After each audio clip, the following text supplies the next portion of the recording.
Hi there, New Life. I'm Iliana Laura. Me and my husband have been coming to New Life for a year now. We have absolutely loved it. My husband is Cedar Laura. You'll see him on the drums sometimes. He's the one with the long hair.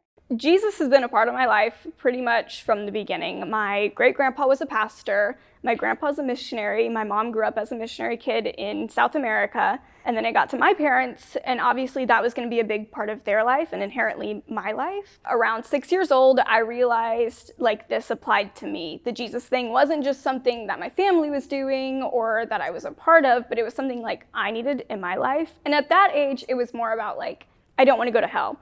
It wasn't a personal, I want a relationship with Jesus, because I don't think I could grasp that at 6 years old, but it was I need a savior for something.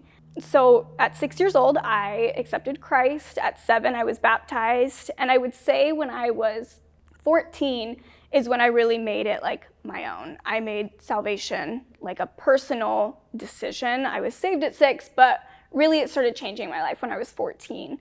So after that, my dad had challenged me to question my salvation with fear and trembling, and so I did, and I was for sure that I was absolutely 100% undoubtedly saved.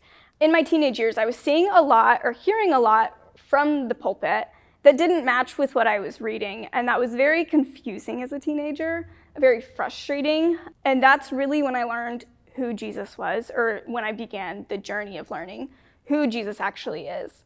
I was seeing that Christianity, the religion, was a performance-based system. But in the Word, I was seeing that Jesus covered all, and that Jesus was the solution, and that my works could never be the solution. And that changed everything for me. So once I found that and realized that grace is a big thing that has become the overarching theme for my life over the past, 6 years, I would say. Once I really started learning this, I realized how important God's grace was, because without that, nothing has changed. Without that, not much has changed until I hit eternity. But when I have God's grace, it allows me to take the focus off of what I'm doing, the focus off of how I need to perform, how I need to gain God's favor because I have those things, and focus on leading others to Christ, which has been the greatest joy in just learning how to serve and love others well, rather than making sure I'm performing well. That's been the biggest weight lifted off of me ever. Because people, you're supposed to meet them where they're at. That's what Jesus did. And so I think that has been my new view on it, rather than, oh, I need to see people do this, this, this in order to earn God's favor. It's no, I need to just love people well, love people the way Christ did, so that they can also be under this umbrella that I am so graciously under now.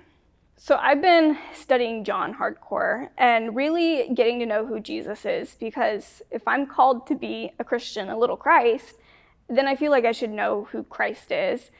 And just through this book, I have just seen him be the most gracious, loving, humble, kind individual that will do anything for anyone and always puts someone else before himself. And anything that seemingly is for himself or something, he always takes it a step further and uses it for someone else's sake. In December, actually, I had this idea to write a poetry book that follows John and really just breaks down Jesus into the simplicity that he is, because I think we've clouded it so much with all these extra things we put on him, but he's very simple and he's very real and very down to earth. So I've been really working hard on that book. I'm about to publish it in the next few months, which is so exciting.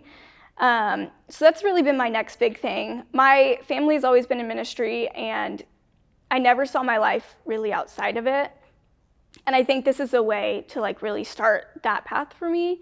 And I'm super excited to see where that goes and see how many lives it can impact.